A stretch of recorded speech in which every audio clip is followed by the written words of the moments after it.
যোৰহাটৰ অসম গ্ৰন্থমেলাত ব্যতিক্ৰমী কবিতাৰ অনুষ্ঠান। যোৰহাটত অনুষ্ঠিত হৈ থকা অসম প্ৰকাশন পৰিষদৰ গ্ৰন্থমেলাৰ মঞ্চত যোৰহাট জিলা কবি সন্মিলনৰ উদ্যোগত হেঙুল কিংখাপ কবিতাৰ সফুৰা শীৰ্ষক এটি ব্যতিক্ৰমী কবিতাৰ অনুষ্ঠান অনুষ্ঠিত কৰা হয়।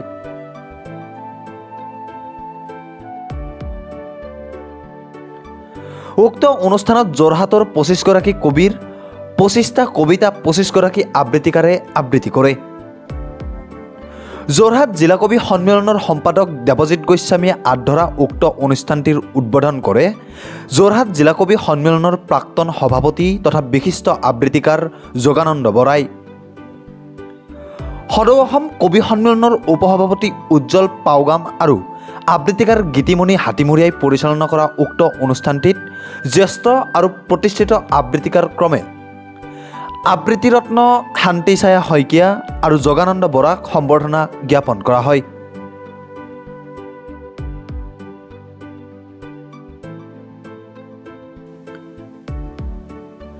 সদৌ অসম কবি সন্মিলনৰ প্ৰধান সম্পাদক সৈয়দ পাৰভেজ হুছেইন আৰু বিশিষ্ট কবি পৰাগজ্যোতি মহন্ত বিশিষ্ট অতিথি হিচাপে উক্ত অনুষ্ঠানটোত উপস্থিত থাকে।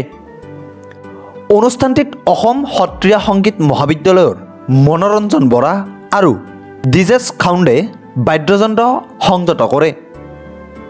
উল্লেখযোগ্য যে যোগমায়া গগৈ, ৰঞ্জনা ভূঞা, জিন্তু ফুকন, বিকি নেওগ, মনজ্ঞপ্ৰাণ বৰদলৈ, জলি বেগমকে আদি কৰি শতাধিক কাব্যনুৰাগী উপস্থিত থকা এই ব্যতিক্ৰমী অনুষ্ঠানটিত নিজৰ সৃষ্টিৰ আবৃত্তি আৱহ সংগীতসহ শুনিবলৈ পাই কবিসকল আপ্লুত হৈ পৰে আৰু কবিতাক মানুহৰ প্ৰিয়তম সম্পদলৈ ৰূপান্তৰ কৰিবলৈ সন্মিলনে গ্ৰহণ কৰা এই পৃথক আৰু একক কাৰ্যসূচীৰ ভূয়সী প্ৰশংসা কৰে।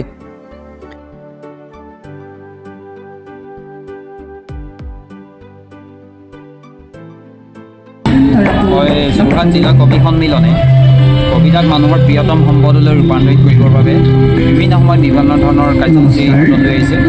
যোৱা বিগত 35টা বছৰে গাঁৱে ভূঞে চহৰে নগৰে এনে বিভিন্ন কাৰ্যসূচী বিভিন্ন মঞ্চত আমি উপস্থাপন কৰি আহিছোঁ আৰু এইবাৰ আমি সকলোৰে কবিতা সকলোৱে শুনক বা পঢ়ক তেনে চিন্তাৰে আমি হেঙুল কিংখাপ কবিতাৰ সফুৰা শীৰ্ষক এটি কাৰ্যসূচী গ্ৰহণ কৰিছোঁ। এই কাৰ্যসূচীত যোৰহাটৰ 25গৰাকী কবিতা আমি 25গৰাকী আবৃত্তিকাৰৰ কণ্ঠত মঞ্চত উপস্থাপন কৰিছোঁ আৰু ইয়াৰ প্ৰথমটো খণ্ড বিগত বছৰ ৰূপায়ণ কৰিছিলোঁ। আমি তাৰে দ্বিতীয়টো খণ্ড যোৰহাট গ্ৰন্থমেলা এক সুন্দৰ পৰিৱেশত আমি আজি আয়োজন কৰিছোঁ আৰু ইতিমধ্যে সকলোৱে স্বীকাৰ কৰিছে যে গুণাচন্ন পৰিৱেশ কৰিছে আৰু বৰ সুন্দৰকৈ আবৃত্তিকাৰসকলে তেখেতসকলৰ আবৃত্তিয়ে আমাৰ এক গ্ৰন্থমেলা এইটো এটা পদক্ষেপ আগতেই লোৱা হৈছে। আমি এইটো তেনেধৰণে পদক্ষেপটো আকৌ আগুৱাই লৈ যাব পাৰোঁ। চেষ্টা চলাই আমি আজি যোৰহাট যে অসম গ্ৰন্থমেলাত আমি এই কাৰ্যসূচী হাতত লৈছোঁ আৰু আমি আশা কৰিছোঁ এই কাৰ্যসূচীৰ দ্বাৰা কবিসকলক আৰু আবৃত্তিকাৰসকলক আমি প্ৰেৰণা যোগাব লাগিব।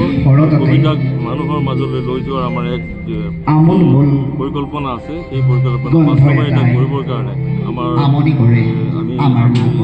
চেষ্টা অব্যাহত ৰাখিছোঁ।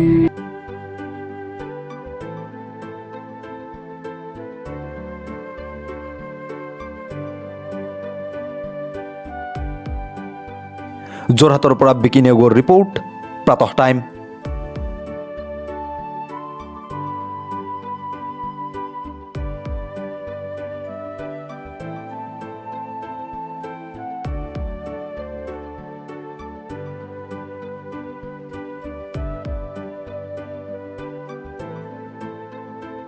অসমৰ সংবাদ জগতখনৰ বাবে এক সুখবৰ।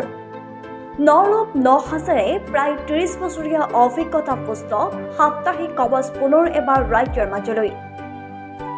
স্বত্বাধিকাৰী প্ৰণীতা কলিতাৰ দ্বাৰা প্ৰকাশিত আৰু অমৰজ্যোতি প্ৰিণ্টাৰ্ছ, গুৱাহাটী কমাৰ্চ কলেজৰ বিপৰীত ফালে মুদ্ৰিত।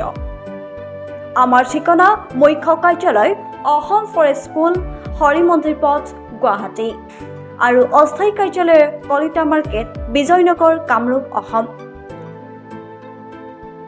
মোবাইল নং 9435114666। আৰু 7002472813 মেইল আইডি প্ৰভাতী অসম